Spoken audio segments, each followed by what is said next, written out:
Stein, Tom Berenger, Charlie Sheen, and Wesley Snipes. Major League on USA. Friday night at 9, 8 Central. It's baseball, remember?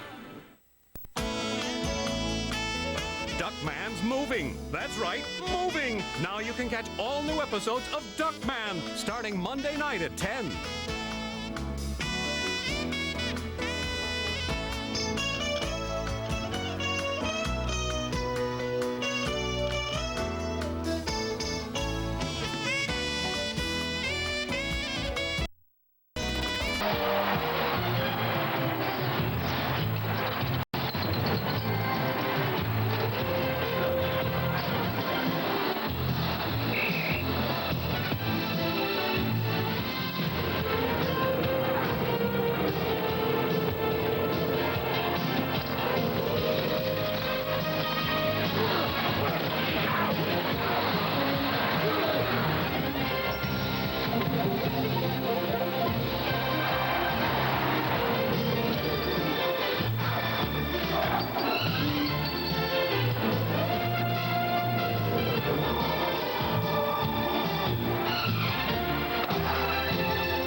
ABC's Monday Night Football, brought to you by the Miller Brewing Company, sole sponsor of the U.S. Olympic Training Centers, by Mercedes-Benz, engineered like no other car in the world, by Allstate. For home, auto, and life insurance, you're in good hands with Allstate, and by Tandy Computers, because there is no better value.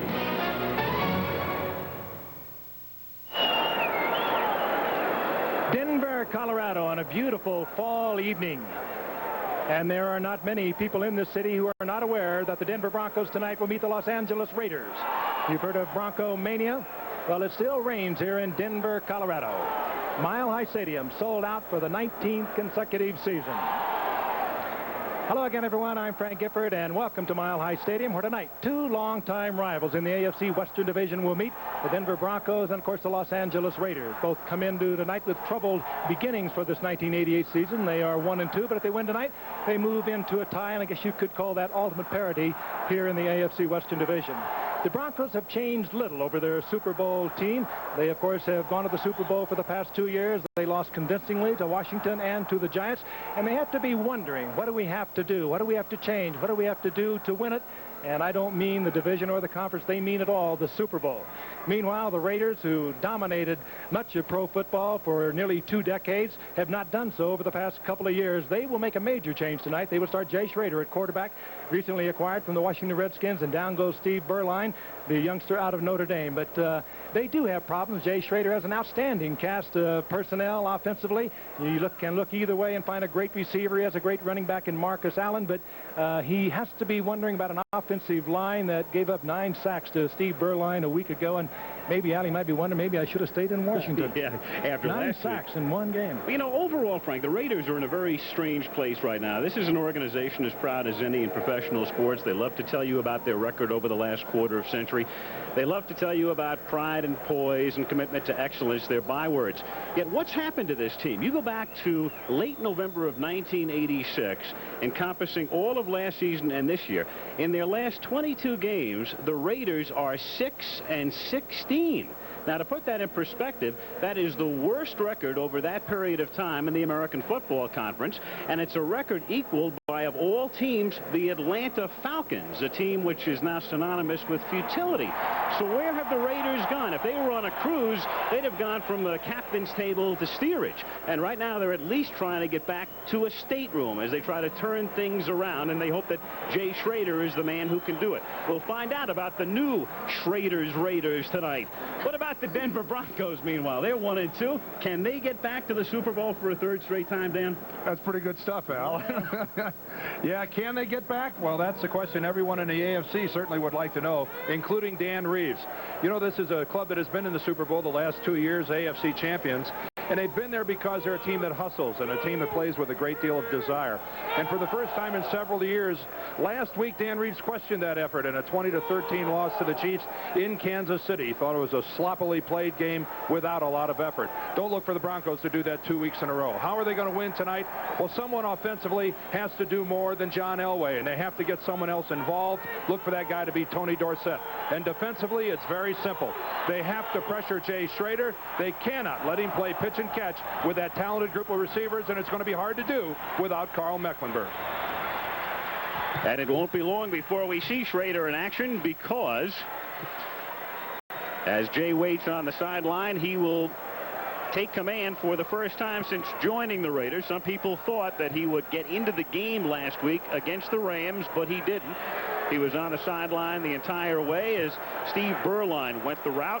Meanwhile, Chris Barr to kick off for the Raiders on this beautiful evening with Ken Bell and Ricky Nattiel to receive for the Broncos, and a good kick, and that's something that Barr hasn't been doing. But in the light air here in Denver, he boots it through the end zone, and so the Broncos will take over at their own 20-yard line. And of course that means John Elway, and the Broncos have been doing this now this season. They have been huddling on the sideline and not in a regular formation as they approach the line of scrimmage in situations such as this, and that way the defense cannot set up for them as they break from their huddle and come to the line of scrimmage. This way they come just from the sideline, as they do here with Dorsett and Winder in the backfield. Nattiel and Johnson are the wideouts, and Clarence Kay is back after a 2-week absence. And they have Steve Sewell in the game. He starts in the slot to the right on 1st and 10, and that's Sewell going in motion. And they give it to Dorsett, and they want him to carry the ball more tonight. Tony has averaged 14 carries a game in the first 3 and wants more action, and he'll work behind these linemen: Juriga, Bishop, the Pro Bowler, Billy Bryan back after last season's injury, Hartz at right guard, and Ken Lanier at right tackle. They're missing Stephon Humphreys. He's on injured reserve. Elway leads them up to the 23-yard line. 2nd down and 7. With both Johnson and Nattiel split to the left. Elway looked that way, then comes back to the right, hits Sewell a yard short of the first down. Matt Millen comes up to make the tackle, and it will be 3rd down and 1.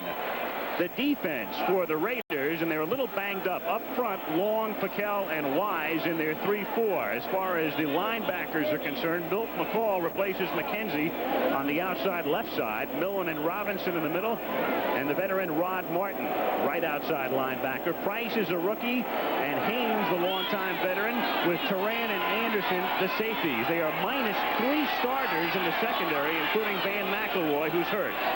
And that's Johnson, Van Johnson, who winds up in the backfield on 3rd and 1. And Elway throws to Vance Johnson, and he has a first down as he got to the 32-yard line before he was pushed back by Dennis Price. So he's playing with a bad foot. It's listed as a dislocated toe. He told me before the game it's more up in the foot. And he has it tightly wrapped and makes his first catch of the night here. Right away, it tells you the confidence in John Elway. 3rd down and 1. You would suspect, at least in the early going, they'd put the ball on the ground. And they just go right up on top, get the first down. They believe in him as much as they believe in the run. Double tight end set up. Dan Reeves said the Broncos will use less shotgun tonight.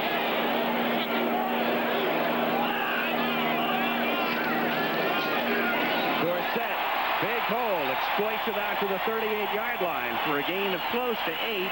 Jerry Robinson, the inside linebacker, number 57, in on the tackle. Robinson in his 10th year out of UCLA. And as we talk about Tony Dorsett and his chase of Jim Brown tonight, Frank, I know that over the years you and I have talked about it. One of the things we admire most about Tony Dorsett, his ability to run between the tackles. He's not a very big man physically, and yet between the tackles he runs the ball as hard as at 240 pounds. And doing it now in his 13th season, 12th season. That's amazing. 2nd and a long 3 from the 38-yard line. Dorsett's 3rd carry of the night. He gets by Howie Long and has the first down and a lot more, and he's finally pulled out of bounds at the 42. of Los Angeles. Jerry Robinson makes the tackle, and so he continues his pursuit of Jim Brown in the runner-up spot all time. And there he is coming in, number 3 behind Peyton and Jim Brown. And doing what Dan Reeves hoped he could do and get to the outside. And if you want to have any running back get to the outside, it's got to be a Tony Dorsett, because when he cuts back, he turns on the speed, and he still has that little afterburner even after all these years. So the Broncos, who began this drive at their own 20, the opening drive of the game, Dorsett again, and he is stopped at the 39-yard line. He picks up 3. Jerry Robinson is in on his 3rd consecutive tackle, and Dorsett now has carried 4 times for 32 yards. Interesting that they're attacking the left side of the Raider defense, going right at Jerry Robinson and right at Howie Long. Right behind Ken Lanier, their right tackle, and Keith Karts, their right guard. We'll have to follow this during the course of the evening and see if they're going to attack this guy, one of the great defensive linemen of the 80s, Howie Long. Pro Bowler every year. 2nd and 7. They move Mobley over to the right side. Dorsett and Winder are the running backs. Elway, his 2nd pass of the night is, I believe, tipped and picked off at the 25-yard line by Mike Haynes. Haynes out to midfield and then tackled by Elway at the 47-yard line, and a flag is down. Latil was the intended receiver. There's a flag down on the run back at the 40-yard line. Dick Hantak is the referee tonight. Someone up front definitely tipped the ball, Al. One of the linebackers underneath, or someone, got a hand on the football.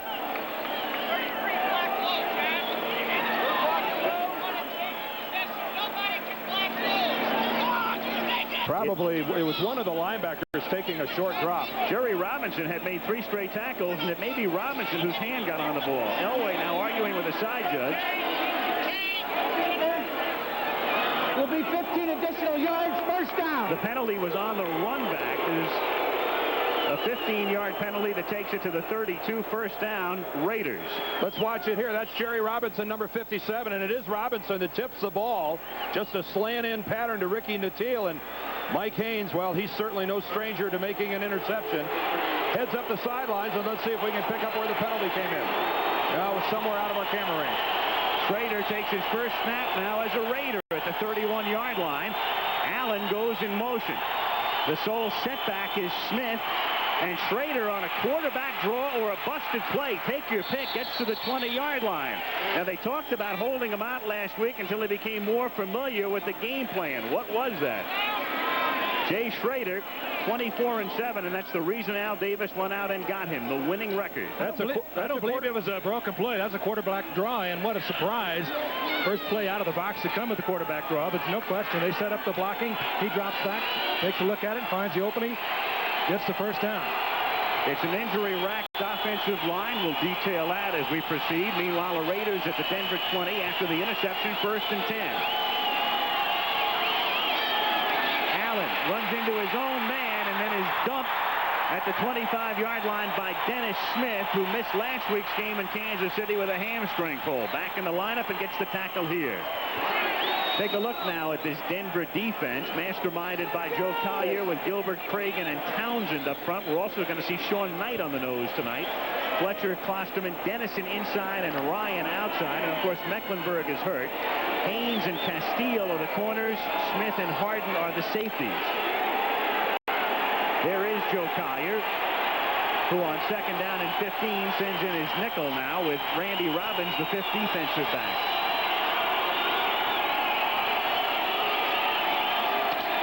Marcus Allen gets tackled at the 22-yard line. Simon Fletcher reaching around to bring him down. The ball is at the 23-yard line. It will be 3rd down and 12. Simon Fletcher, normally a linebacker in their nickel situation, gets down, plays the defensive end. There effectively takes on the block of fullback Steve Smith, gets in and makes the play. And how about the way that the Raiders are starting off conservatively here with Jay Schrader? I think it's a smart move. Let him get some snaps, let him get a few hits under his belt before he asks him to fill the air with footballs. 3rd and 12. They have 4 receivers. and make it 5 now as both Allen and Christensen go into the slot. Schrader out of the shotgun. And keep in mind, he didn't use the shotgun in Washington. Schrader throws, has it picked off by Fletcher. And so each team begins with an interception. Fletcher tackled at the 15-yard line. Lofton, the intended receiver. Simon Fletcher, they moved him from defensive end a year ago to linebacker because Danny Reeves wanted to get a bigger defense. We saw him a moment ago, Dan, from a down position, make the stop. Now he drops into the pass. Good athlete. Well, he starts from a down position that time as well. He's actually lined up as a defensive end. Simon Fletcher was off to the side and dropped back into pass coverage and makes the play. So some kind of versatility here by Simon Fletcher. From a defensive end, takes on a fullback and makes the play, then drops into coverage and makes an interception. Fellows who faced each other twice as high schoolers in Southern California. Begins with an interception from both, and now Elway leads the Broncos up to the 14-yard line. And again, Denver, on each change of possession, huddles along the sideline until the ball is ready for play. And then they come out to the line of scrimmage, as is the case here, and begin this drive from the 13-yard line. Tony Dorsett looking for a block from Winder. Winder laid down the block, but Mike Wise was the other man involved, and he makes the tackle. Let's look at the interception again. Remember on second down, we saw Fletcher out here. This is Simon Fletcher here. Watch him drop back into coverage as the Raiders flood the zone. Faking the pass rush, taking that one step forward, then dropping back a good 15 yards and moving over in front to make a play. Now that's asking a lot of a linebacker to play defensive end and play the run as well as he did the time before and then get back in coverage and make an interception like that. Versatility. 2nd and 10 from the 13 as the Broncos come up in the eye this time. Elway going deep for Johnson. Makes the catch at the 50-yard line. Johnson in a foot race. He's got that bad toe, and so he's not as fast as he normally would be, but still gets all the way down to the 1-yard line. Eddie Anderson, who was a replacement player last year, and Dennis Price, a 5th-round rookie with the coverage as Johnson comes limping away, but after big damage has been done. Great timing by Elway once again. It was Johnson picking up the double coverage in a full fly. Elway will get the pressure. He almost comes out of the pocket. Right there, he almost runs the ball. He sees that Johnson is breaking clear. Throws the ball underneath, and Johnson comes back inside 2 defenders and takes it. And another look at it here. He gets the double coverage. The ball's in the air. He reads it back to the inside, comes down with it. Then it's a foot race. It was Dennis Price and Eddie Anderson on the double coverage, but that toe is hurting him. 1st and goal from the 1, and Elway is stopped short of the goal line. The Broncos have been extremely proficient when they get down deep into enemy territory in scoring. That'll go down as a long completion for Elway, but it was Vance Johnson who made it happen. That ball was underthrown, could have been picked off. He came back and got it and turned it into the big gainer. Actually, Eddie Anderson, the safety, number 33, that's his play all the way. And just a 3rd-year guy, he misplayed that badly. He made a play for the ball going to the outside, allowing Johnson to come back to the middle field. Free safety can't let that happen. They missed Van McElroy. 2nd and goal. They send Sewell in motion to the right, give the ball to Tony Dorsett, and he powers in for the touchdown.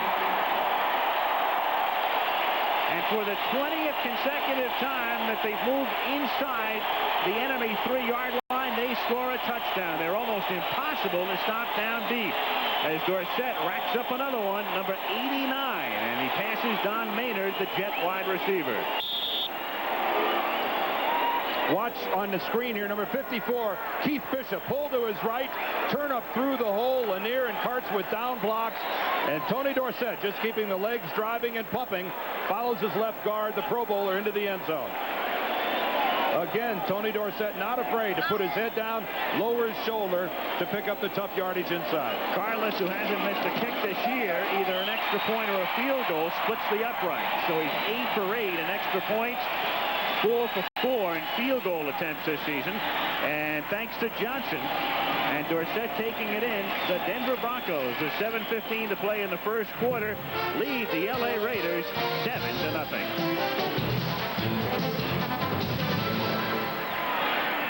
the years. One that really stands out in the playoffs. 1974, Miami ahead by 5. 26 seconds left. Ken Stabler, as he goes down, gets off the pass. Somehow, Clarence Davis makes the catch, and the Raiders beat the Miami Dolphins 28-26.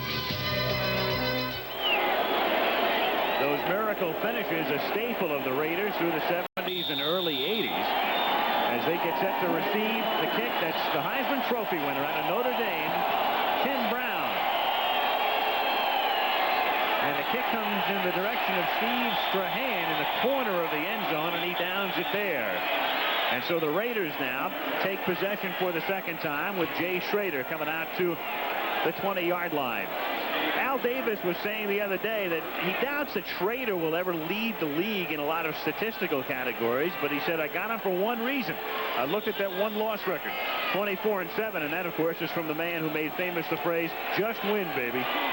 Well, when he was starting for the Redskins, he was not a high percentage passer, but he could beat you in a lot of ways, and he did it with big plays with the Redskins. And move around, too. They come up in the eye at the 20-yard line. Marcus Allen is the tailback, back of Steve Smith, the burly fullback. And a fake draw.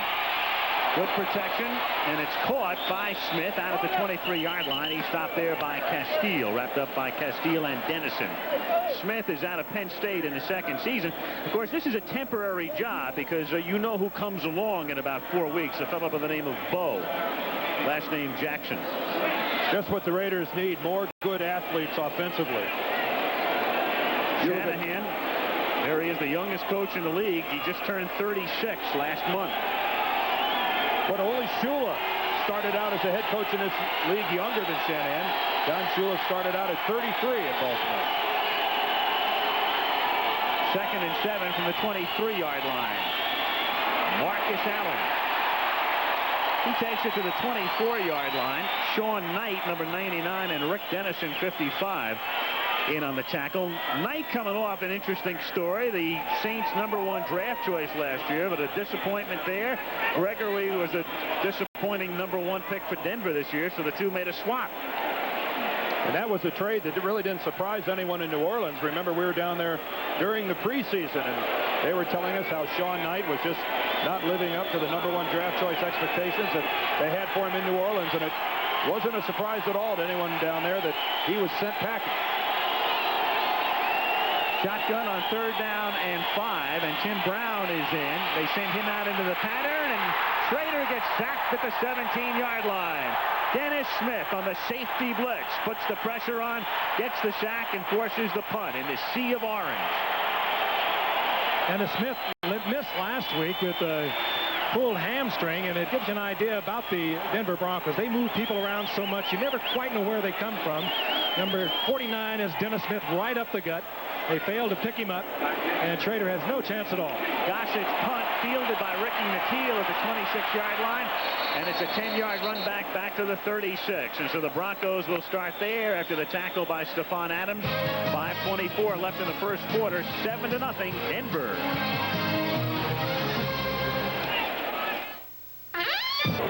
The Snow Goose, Carl Mecklenburg, the great linebacker, fractured that thumb on the very last play of the game last week against Kansas City.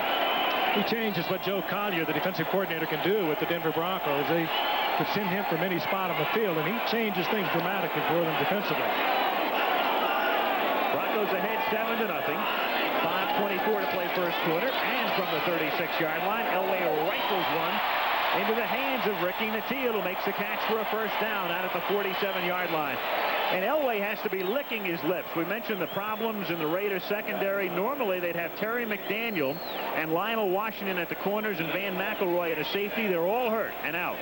But if your choice is between Mike Haynes on one side and a rookie and Dennis Price on the other, I think John Elway is going to take the rookie every time. And that time going against Dennis Price, number 38, and staying away from Mike Haynes. And I don't blame John Elway at all. Haynes already with one interception today. 1st and 10 at the 47-yard line. Tony D gets into L.A. territory as he crosses the 50, and Eddie Anderson comes up from his safety spot. to stop him. It'll be second down. And a funny thing, we were talking to Herschel Walker a couple of weeks ago, and you guys were there, and we asked him his reaction when Dorsett got traded. He said he was saddened. He was saddened by the reaction of the Dallas fans, because instead of saying thanks for the memories, they pretty much said good riddance.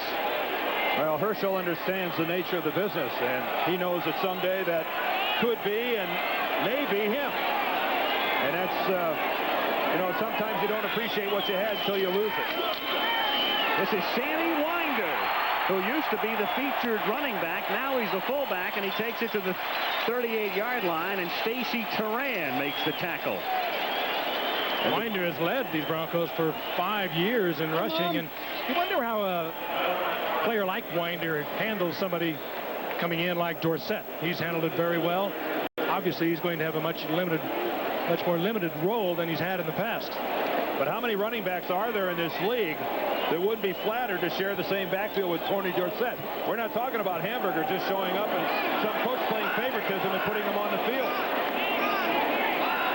First down from the 38-yard line, and now Winder becomes the blocker for Dorsett, who picks up 3 as Tony takes it to the 35-yard line, and Jerry Robinson gets credit for his 4th tackle.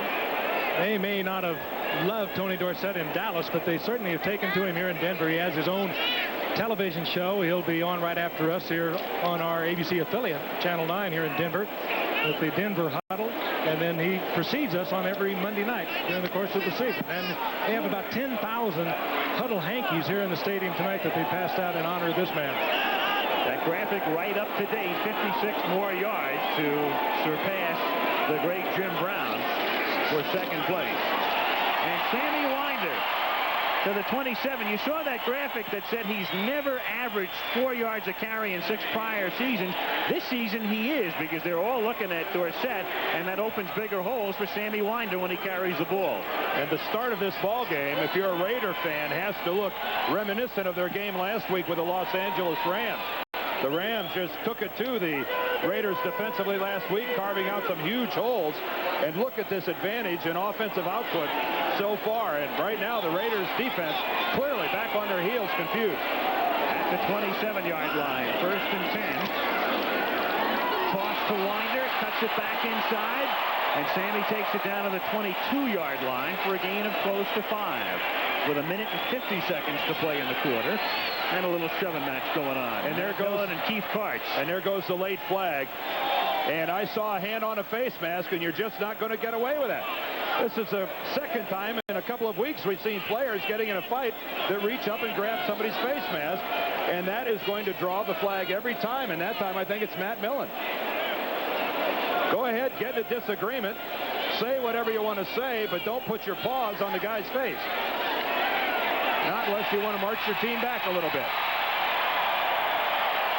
Dick Hantak. Face mask, defense, number 55, penalized half the distance, first down. I love the guy's intensity. Matt Millen plays this game the way it's supposed to be played. Now that time, he's locked up on Keith Karts, number 72, and you can see the left hand has the face mask as he pulls him down, but I really think the infraction came after the play when he got in a confrontation with Karts and went ahead and grabbed his face mask again, because that flag came way after the play. It did look like Karts had a handful of jersey there too, Dan. It's 1st and 10 from just outside the 10. They conceivably could get a first down without a touchdown, and Tony Dorsett cuts it back and gets wrapped back at the 6 as Eddie Anderson gives him a shot. Anderson was a replacement player last year, and you might recall when we did a Monday night game in here during the strike, he was the man who shattered several of Steve Watson's ribs. And Watson did not play for a long time. He was out for at least 6 weeks, as I recall, maybe longer. And in fact, Watson is hurt again now and on injured reserve. At the 6 now, 2nd down and about 5.5. Again, they can get a first down inside the 1. Time for the Raiders defense to come up with a big play or they're in trouble. Natil is in motion. And Tony Dorsett powers to the 1-yard line. So it's going to be 3rd down and about 4 inches for a first down and a yard for a touchdown. Well, it would appear that the Denver Broncos are responding to head coach Dan Reeves' tongue lashing about the way they played in Kansas City last week. He was not happy at all about their effort or their intensity He thought that the Chiefs were far more physical than the Broncos last week, and night and day. This is certainly a different ball club tonight. Elway is looking at the clock and asking Reeves, do you want us to run a play? They don't have to, and so they will wait. They will let the time run off as the 45-second clock is 2 seconds behind the game clock. The crowd at that end doesn't like it very much, but they sure love it in the other bleachers. They're coming their way. Into the first quarter, 7-0 Denver, and we'll be back in Denver after this message and a word from your local station.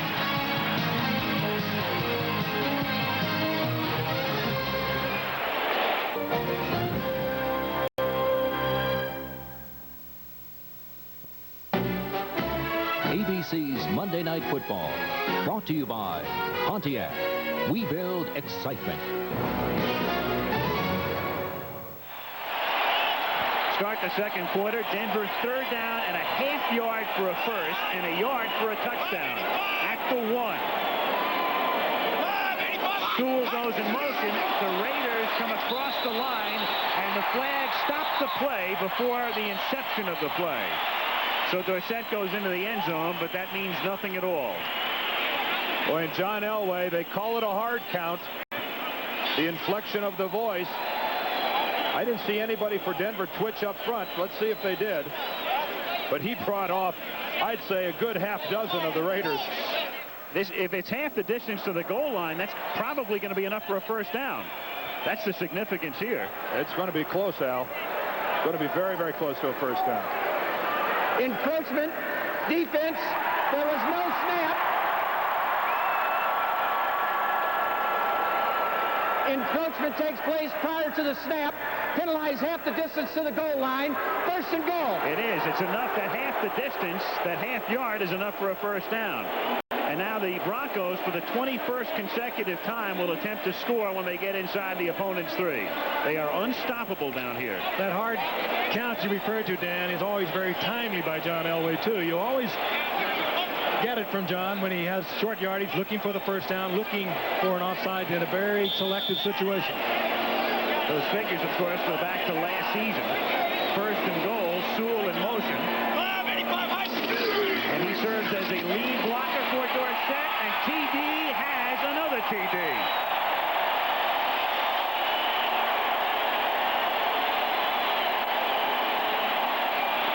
Why not? 50 yards in the first quarter rushing tonight. Why not let him cap it off with a touchdown? And this is nothing fancy. Lead block at the point of attack by Sewell. Then Winder out front. And when he has to get in, leg drive gets him the extra yard, Frank. Good read by Tony. That was designed to go inside. Winder kicking out on the fourth man. Dorsett saw that he could get the necessary yardage for the touchdown. Did it on his own. It's amazing as Carlos attempts the extra point. All last season, Dorsett scored 2 touchdowns in his final year with the Cowboys. He's been here for 3 weeks plus a quarter, and he's already scored 4 as a Bronco. And with 4 seconds having gone by in the second quarter, the Broncos lead 14-0. And as much as you praise Tony Dorsett, you have to understand, too, that when the Cowboys traded him to Denver, it turned loose Herschel Walker. He was inhibited down there. Actually, it was a good deal for both of them. Sad, perhaps, that Tony is not going to wind up a career where he played 11 years, but it has made a better situation for both of them. That play, as you can see, designed to be taken inside. Dorsett reads to the outside. Not that he can get a lot of yardage, but he was reading the goal line. It's funny how the Denver Broncos, I think, in the eyes of the Raiders, are a team that really uses a lot of junk plays, a lot of finesse, a lot of counters, reverses, things like that. Elway rolls. Here in the early stages of this game, here we're early in the second quarter, has really done it playing power football against the Raiders. They've been slamming it up between the tackles, mixing it up well, and they have really disoriented the Raider defense. Well, it could have anything to do with the fact that Mike Shanahan is now, of course, the head coach of the Raiders and the offensive coordinator for the Broncos for the past 4 years, and there he is. I mean, why fool around? They know pretty much what you're going to do. He certainly knows that Denver offense. He coached it as a coordinator for 3 years. Carlos, his kick is 8 yards deep in the end zone, and Tim Brown will not run this one out. And so now the Raiders, with Jay Schrader at the helm, come out to the 20-yard line. You know what's ironic, and obviously Schrader was picked up by the Raiders to be their starting quarterback. Through 3 weeks this year, the Raiders had scored more touchdowns than any team in the National Football League with Steve Berline at the helm. But he goes to the bench because when a guy with Schrader's contract comes in, there's little doubt. And this is the worst situation in the world that Mike Shanahan wanted for Jay Schrader. Still learning the system and already 2 touchdowns down. That's Marcus Allen as a wide receiver. He's flanked to the right. Vance Mueller is the sole running back in this set. And it's Mueller out of Occidental who gets banged back at the 21-yard line. What a hit by Dennis Smith out of USC. Well, your strong safety is supposed to be the guy that comes up and isn't afraid to put a hat or a shoulder pad on a running back. And that's exactly what Dennis Smith did on that play. Mueller goes backwards. Textbook hit by Dennis Smith. Raiders at the 22, second down and 8.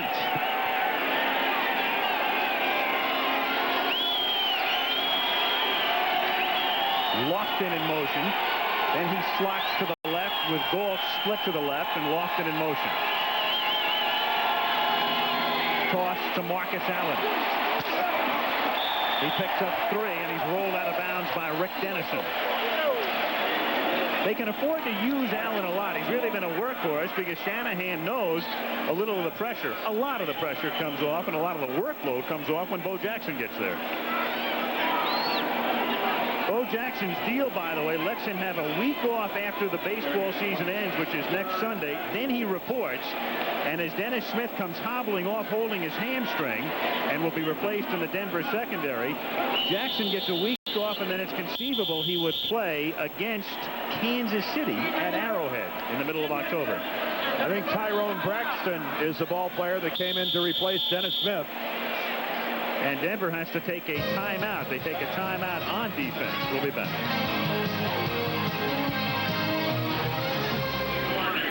Back in Denver, Al Michaels, Frank Gifford, Dan Dierdorf. Monday Night Football, Denver on top 14-0.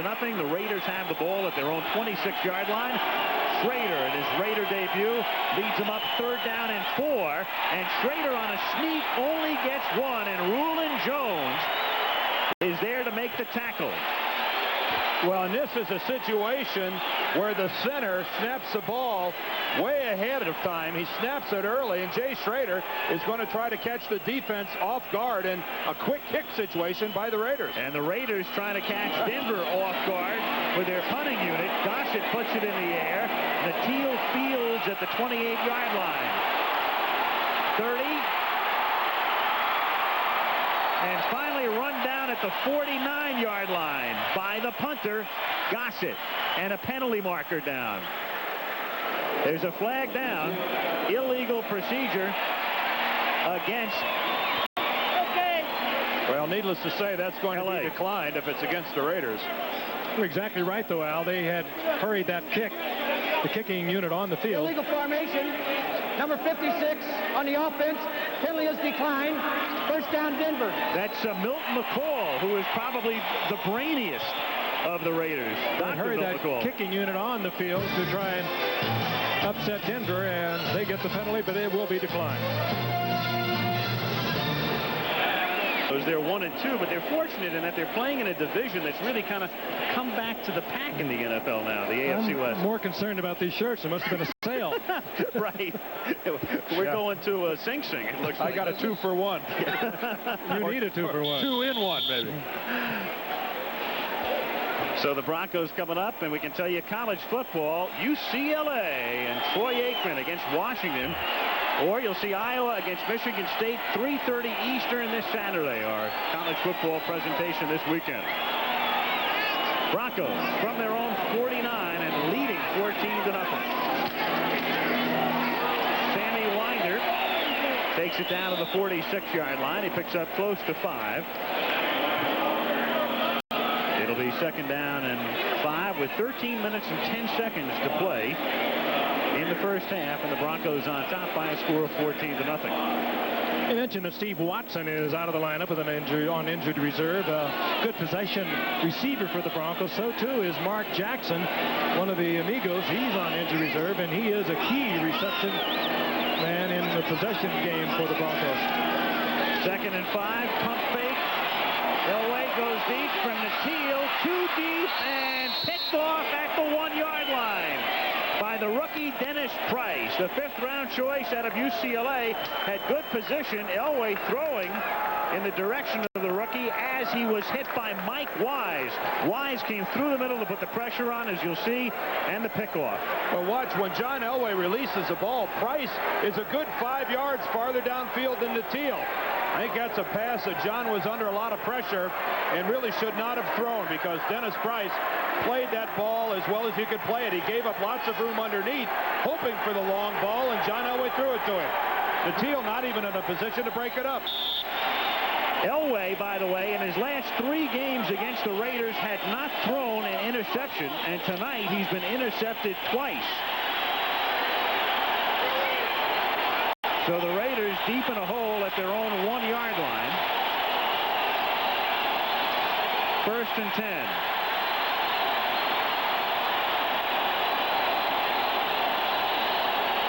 Crowd trying to disrupt the count. And Allen takes it out to the 3 or 4 yard line. And we'll check out the middle of the line. Bill Lewis was playing with a gimpy leg, and he has come out of the game. John Giesick is the new center, and they are really battered and bruised on that offensive line, Dan.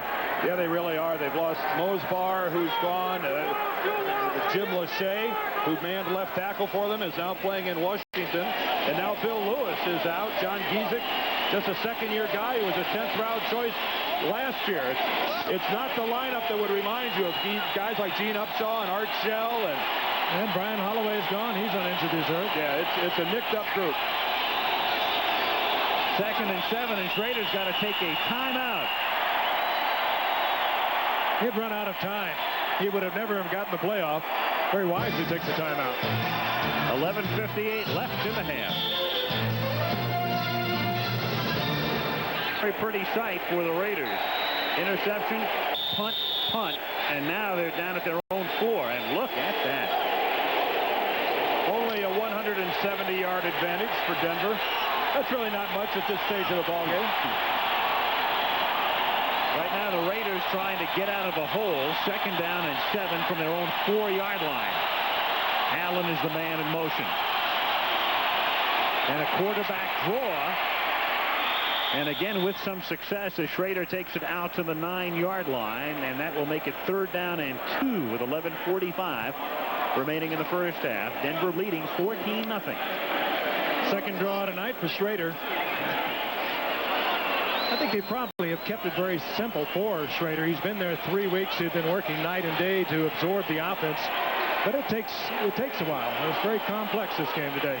Doesn't get much simpler than a quarterback draw. It certainly doesn't. I think that's why they're keeping it that way. That might be oversimplifying the simplicity of what they're trying to do. 3rd down, 2.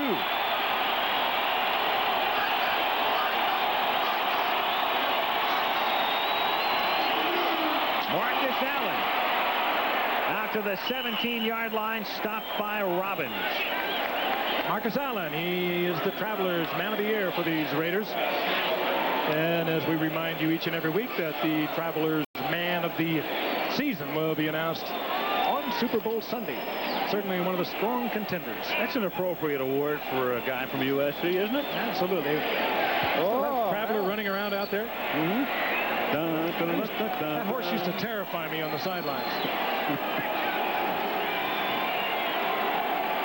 1st and 10 from the 16-yard line. That's only the 2nd first down for the Raiders, who have Mervin Fernandez in the game. Split to the right. Marcus Allen can't slip a tackle in the backfield. Bruce Klosterman got a hand on his ankle, number 97, and Freddie Gilbert was in for the coup de grace. Klosterman playing tonight because of the injury to Mecklenburg. Dennison has moved over to the strong side as a linebacker, and Bruce Klosterman making a start tonight. Well, he comes out on the pass, but he'll be in there in all the run situations.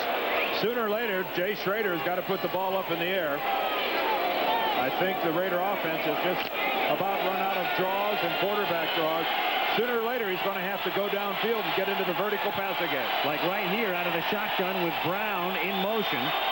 And Gall split to the left. They'll send 3 men wide to the right, and they keep it on the ground to Allen. to try to cross up the defense, and he takes it to the 20-yard line. The more you watch this offense, the more you think that Jay Schrader must have viewed the videotape from last week's game and what happened to Steve Berline, sacked 9 times. And he's lucky that he handled this ball. Watch this snap from John Giesick, the center. A little bit high, and Jay has to take his eyes off of what's going on. That was a good athletic move by Schrader to field that ball. It doesn't look as hard from behind as it really is. That ball, that snap was a rocket ship. You got a lot of things going against you. You got a backup center, a guy not used to the shotgun, a new coach, a new quarterback. 3rd down and 6 from the 20. They better hurry up or they're going to get caught. Schrader rifles one, and it's knocked down. It was a low throw intended for Christensen and broken up by Jim Ryan. Jim Ryan, one of the fine linebackers in this league, particularly on a pass defense, not big, but he knows that zone defense of the Broncos as well as you could have any player know it. He just is kind of the captain out there, and he deflects it. Actually, Schrader saw him and just threw it into the turf. Jeff Gossett fields that high snap and gets away a line drive into Laurentic, which was touched by Nattiel and then covered up at the 42-yard line by Tyrone Braxton. An injudicious move on the part of Nattiel to try to field it, and then Braxton saves the day for him. Look at Nattiel go after this ball that was low. After that contact on his left arm, it's a free football. And luckily for Denver, it goes right into the arms of number 34, Tyrone Braxton. 10 years in games played outside the division. That graphic illustrates the AFC West has been the toughest of the division. NFC East second, at the bottom NFC Central. But this year, kind of a changing of the guard, and we'll show it to you in a moment after this play, and we'll show you what's been happening.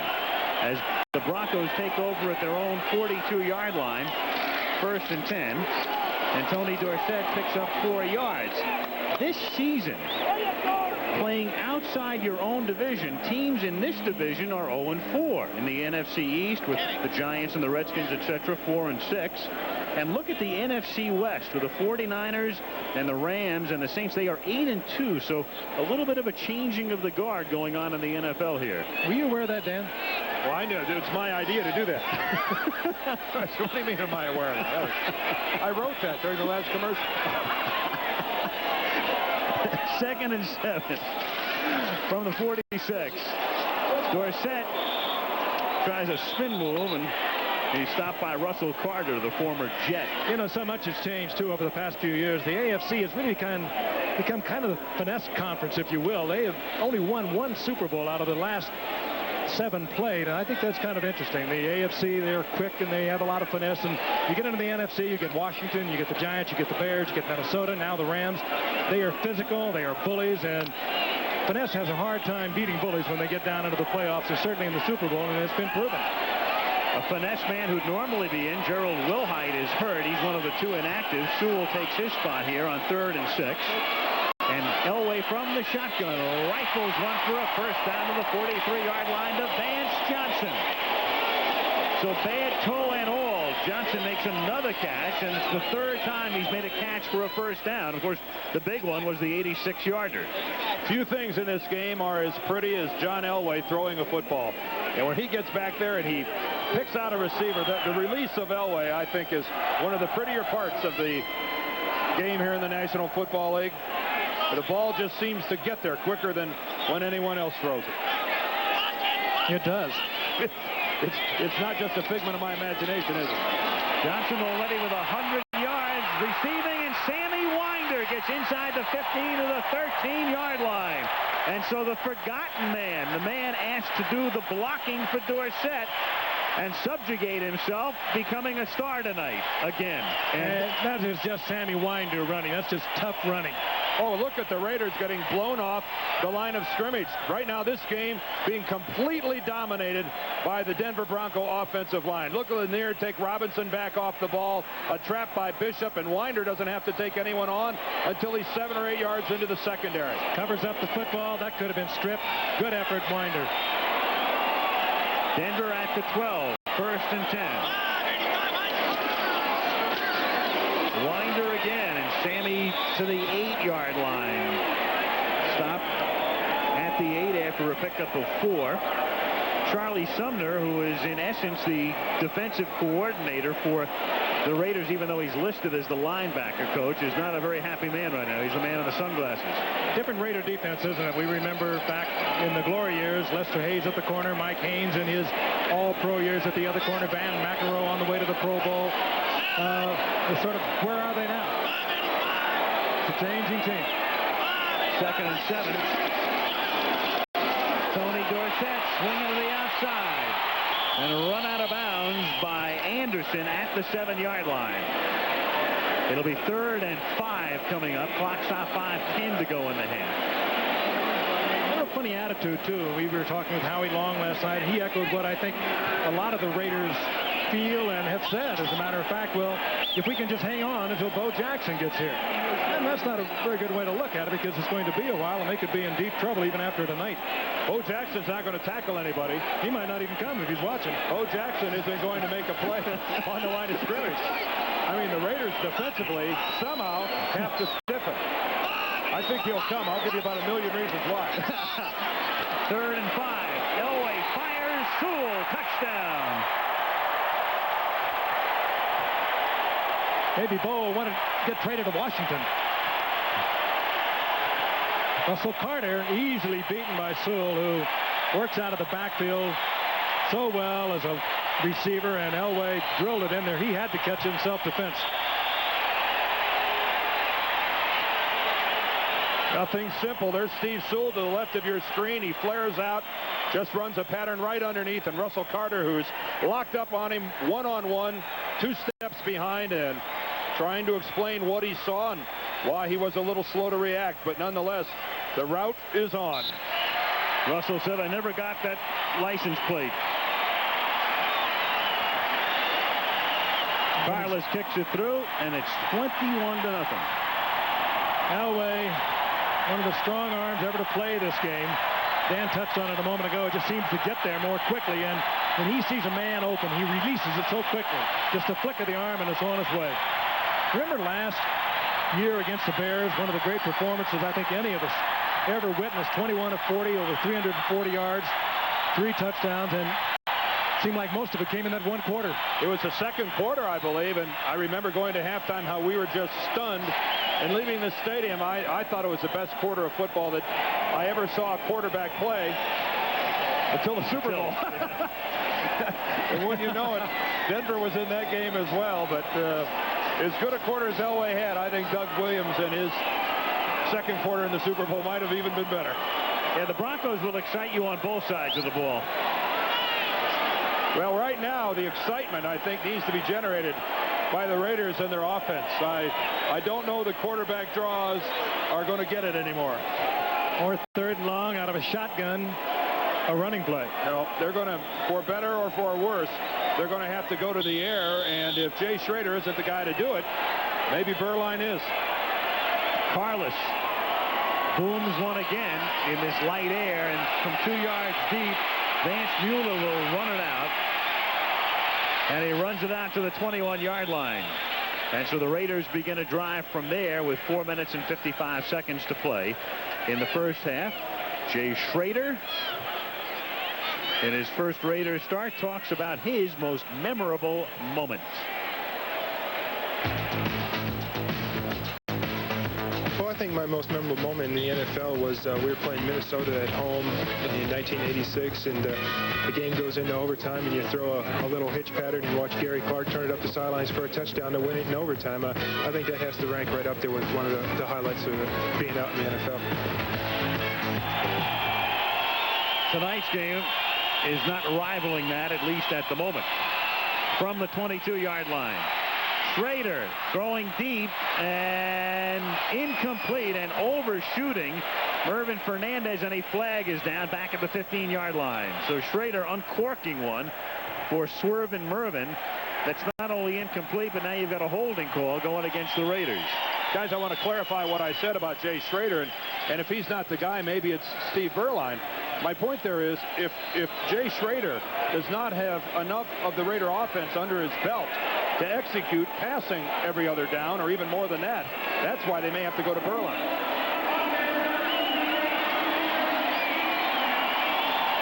mean, Berline has been there from the beginning, and there's just no way that Jay Schrader has absorbed as much of this Raider offense as he's going to as the weeks go by. And in this situation, down 21 points, you're going to have to throw the football almost exclusively. I don't know if Jay has enough of the game plan under his belt to do it. And not only the offense, but a brand new offense. You've got a new coach, a new system. And right now they trail 21-0. 1st and 20 from the 12 out of the shotgun. Schrader with a ton of time and throws and finds the open man, Willie Gauld, who makes his first catch for a first down out at the 34-yard line. And the last time we saw Gauld in this stadium, he was a Chicago Bear on a Monday night last November, and he had a fabulous night. Good call. They move Schrader out of the pocket, get away from the pressure. They can do that. He's a fine athlete. He waits and waits, and finally Gauld uncovers, and Gauld, with a very strong professional sense, gets the first down marker and picks it up. Speaking of strong arms, that pass left a vapor trail. Oh, there's never a question that he can throw it. From the 34-yard line, 1st and 10. Marcus Allen and Steve Smith are the running backs. And they give it to Allen on a busted play as Greg Pragan comes in at the 30-yard line to make the tackle. Schrader running into Allen, and some mistiming there results in about a 4-yard loss. Actually, that was the Raiders' version of counter gap, pulling both the off guard and off tackle, trying to bring it around, and bearing absolutely no resemblance to the way the Redskins run. We're talking about Jay Schrader. He, of course, came to the Raiders for Jim Lachey. I think everyone around feels that if nothing happens, Lachey down the line might even be a Hall of Famer. Can you imagine him down in that counter gap of the Redskins? That kind of size? No, they've got some beef up front. Oh, talented beef. 2nd and 13 from the 32-yard line. Pressure on Schrader.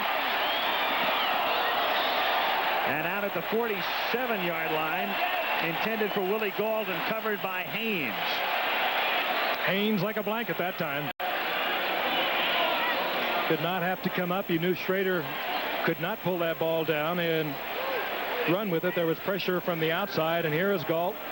Haynes, aware of the speed, but plays it ever so well. Almost picks it off. Almost got inside.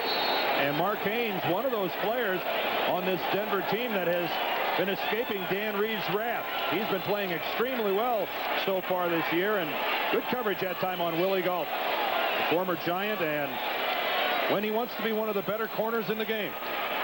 We have an unsportsmanlike conduct against the Los Angeles bench. 15-yard penalty. Repeat the down. 3rd down. Against the bench, that could be against anybody over there. Okay, now whoever did it, I want you to raise your hand. Now let's make this like a basketball game. When there's a foul, you got to raise your hand and say it was me. You know, I can't remember the last time I've heard that call. Well, it's being explained there to Mike Shanahan. Sure, he's never heard of it. I don't think anyone's going to own up to it right now. Well, if things aren't going bad enough for the Raiders offensively, now the bench chips in and moves them back a little bit. 3rd and 28 from the 17-yard line. With a moving pocket, the flag is down, and that was almost a lateral pass. That was to Marcus Allen. I think Allen was going to throw the ball. A flea flicker back to Allen. He had Willie Gauld deep downfield. Bad pass to Allen. I'm not sure whether he would have had enough time to throw it had it been a good pass. Did not fool Denver. Illegal procedure on top of it. Last time we saw a play like that in this stadium, Houston was in here for the playoffs. Yeah, and look how well it worked for them. Same thing here. About the same. Well, it was back at the goal line. Formation. Offense number 66. Now the line on the line of scrimmage. Penalty is declined. 4th down. Well, they're pouring the salt in an open wound right now. Steve Wright was back off the line of scrimmage, the right tackle on that play for the Raiders, and I wouldn't look for the fake punt here. No, we're not in Detroit.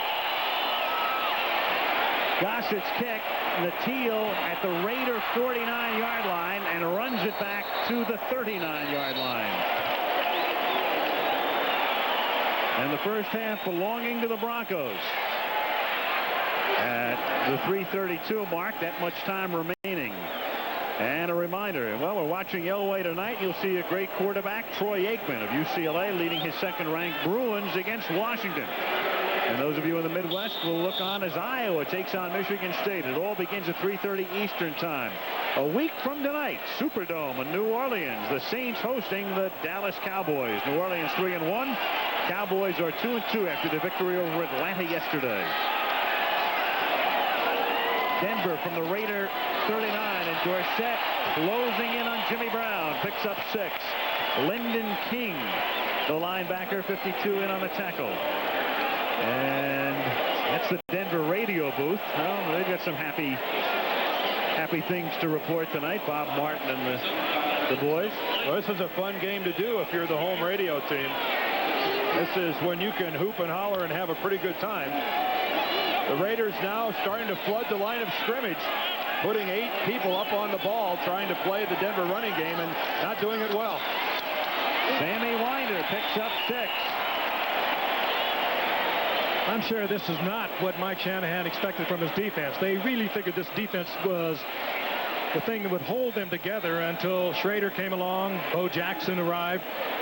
This is a defense that was ranked 2nd in the NFL in yards allowed last year, and tough against the run. They have been shredded tonight. Always tough against the run. I'm sure that Shanahan is not believing his eye. Poor Jay Schrader over on the sideline. I mean, he must just can't believe this. Already down 21-0. Denver already in scoring position. And Berline is saying, "Go get him, Jay." You see on his wrist a list of plays. He's got the plays listed on his left wrist as Winder is stopped after a pickup of about 1. I'm sure Berline walked up to him and said, "Hey, Jay, baby, you finish this one off. You need to work. I'll catch you on the plane on the way home." 2 minutes to go in the first half. It's been all Broncos. Berline's got his little list also. They better rewrite it.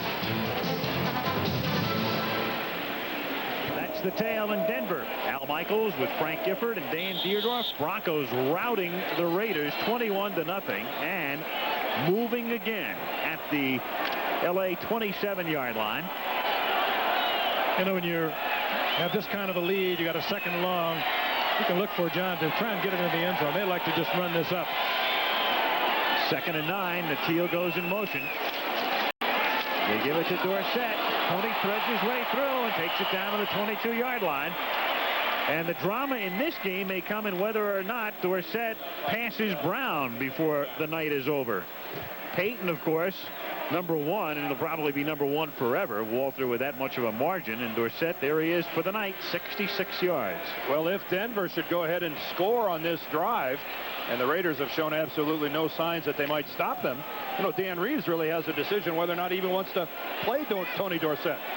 I would imagine he'll give him some work into the second half, and maybe let him break it tonight before a Monday night audience. Sure. That'd be kind of neat. And a flag goes down. And this play will go against Denver as Elway throws it out of bounds. Here that Sammy Winder started to come out of his three-point stance before the play. A defensive lineman's dream, getting to chase John Elway for about 30 or 40 yards, knowing all the while that you have absolutely no chance of catching him before he throws the ball away. At 5,200 feet of elevation, not bad. Yeah. Great way to spend a Monday night. On the offense, number 33, penalty is declined. 4th down.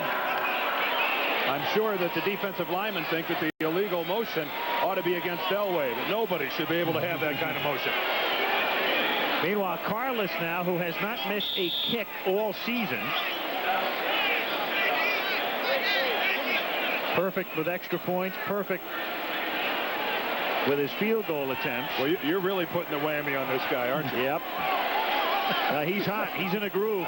Say it again. He hasn't missed all year, right? He's like Oral Hershiser. He can't miss right now. 29-yard line. And Kubiak. Timeout. Denver. Their second timeout. Were they a man short? This is a 40-second timeout. They were running out of time also, and they did not want to pick up 5 more yards and extend the distance of that kick. It's about the only thing Denver's done wrong in this first half. Speaking of Oral Hershiser, As you were. yes, as we were, the League Championship Series begins, and you see a picture there of Darryl Strawberry, and we can't show you who he might be facing because it's not yet official, but the magic number for the Dodgers is 1, so you can count on it. Dodger Stadium in Los Angeles will be the site Tuesday. That's a week from tomorrow night at 8 Eastern time, the beginning of the League Championship Series. And with the Dodgers and the Mets, it figures to be Hershiser and Gooden. Davey Johnson has already announced his starter. And the American League Championship Series between the A's and probably the Red Sox will begin the following evening. What's the name of that famous announcer doing this series? Emmy Award-winning announcer. Al. Who dat? You guys will be real good on Bourbon Street next week. 39-yard attempt by Carlos. Good.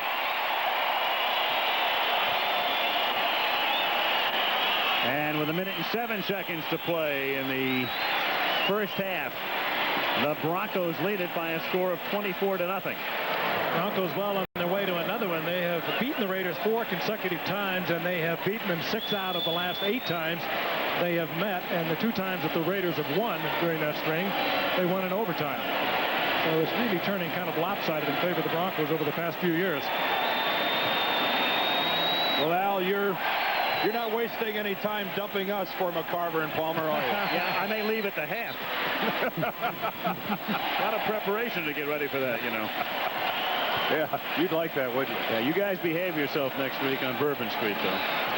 Under wraps all the way. Well, we've got the Saints and the Cowboys next week, Frank. Yeah. Frank, If you don't know, we're in a lot of trouble already. you and I. Oh, that's a week away. Steve Largent extended his pass catching streak yesterday, and he'll be live. And then, of course, there's a very big story in regard to Ben Johnson in Seoul and his drug test. And Dick Schaap will fill us in on that, the latest on that at halftime, and a live report from Seoul. So stay with us. Here comes Schrader at the 20-yard line with 1 minute and 7 seconds now left in the first half.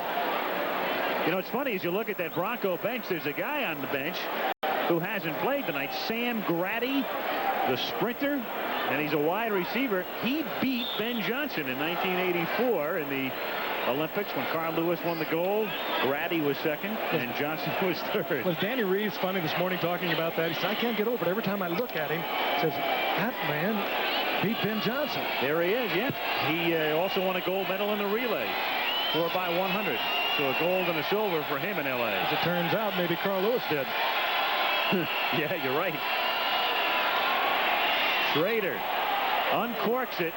No chance. Boy, and Willie Galt, his intended receiver that time, I don't know if he was confused on where the ball was going or whatever, but he pulled that baby up about 15 yards short. And this, if you like the Raiders, is not pretty. It gets worse and worse. On their last possession, a minus 17 yards, capped by a punt out of their own end zone. Of course, that was after a personal foul on the bench, an unnamed perpetrator over there.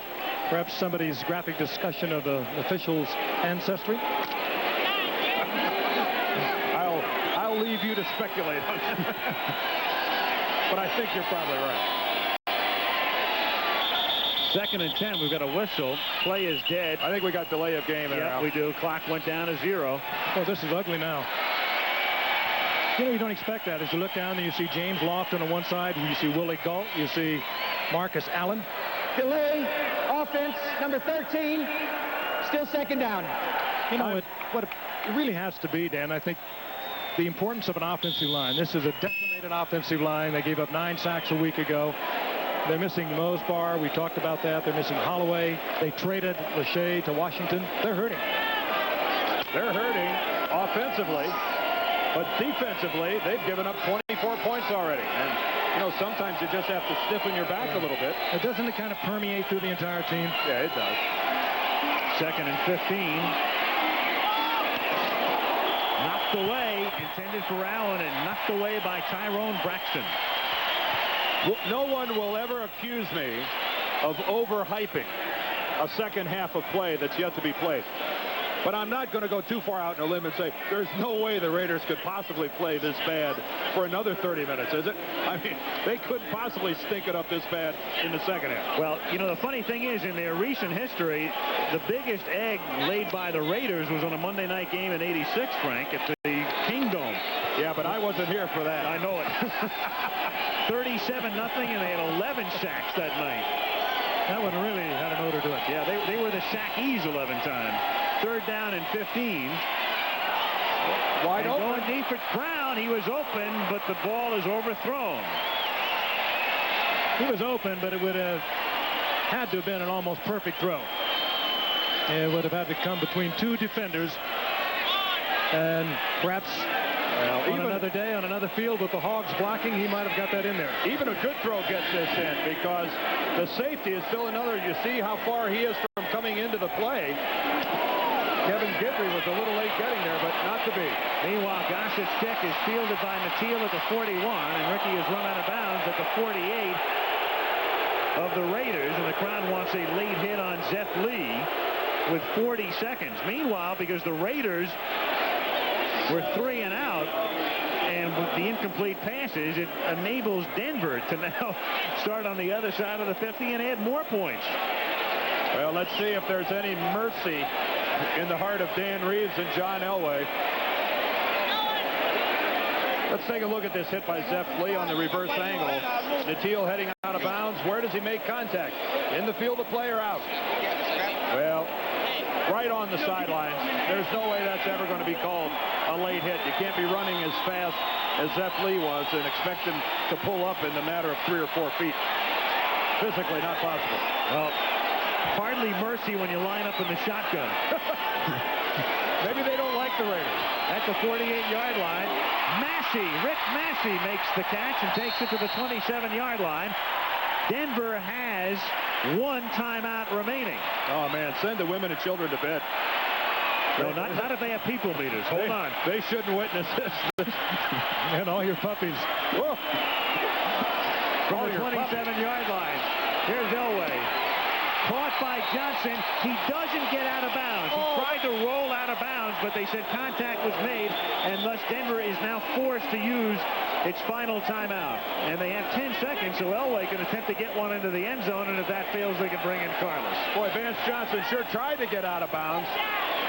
Doing the roll, heading for the sidelines. And on the turf, though, all you have to do is touch him. It's dead right there. I wonder if this is really what Dan Reeves was looking for. He said this team has been lackadaisical. They aren't tonight. Everything is working. He's on the ground now. It takes just a touch, and the ball is dead right there. Yeah, Dennis Price got him before he went out of bounds. Smart play by Price in not letting Johnson roll to the sidelines. Well, Carlos was out there, and Elway saying, wait a second, we got time for a play. I can try and put it into the end zone. Again, this is the faith they have in John Elway.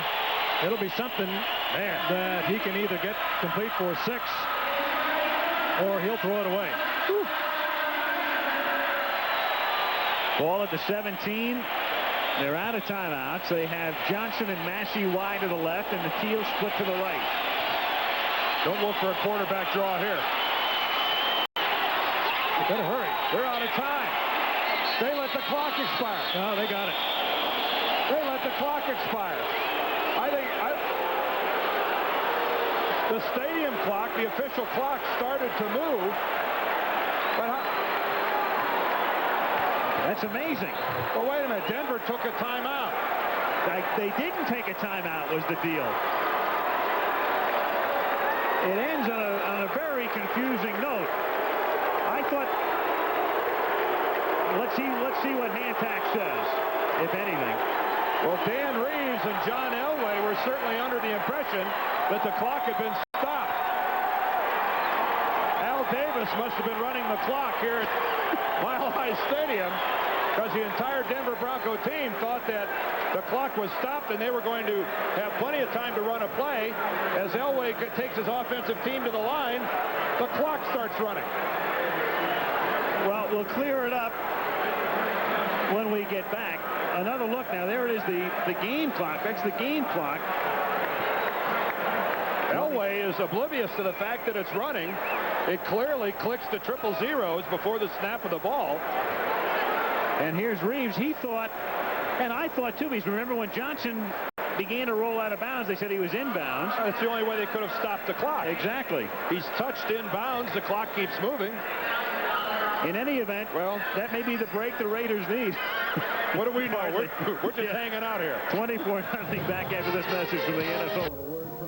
Hello, I'm Keith Jackson. Saturday, ABC's college football offers regional coverage. Time to start finding out who's who. In Denver, where the Broncos, with a super first half, 24-0. And just to fill you in on what happened at the end of that first half, which ended in some confusion, Johnson was inbounds, but it was close enough to measure, so they had to bring the sticks across, and they stopped the clock for that.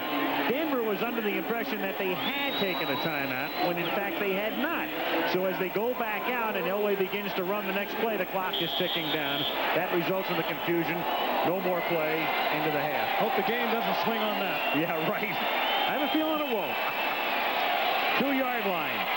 Tim Brown starts the second half with a little bit of a thrill as Carlos bumps him out of bounds. Brown, who ran back a kickoff for a touchdown, 97 yards in his first NFL game, the opener against San Diego, brings him out to the 40-yard line. Hey, is that something? Yeah. That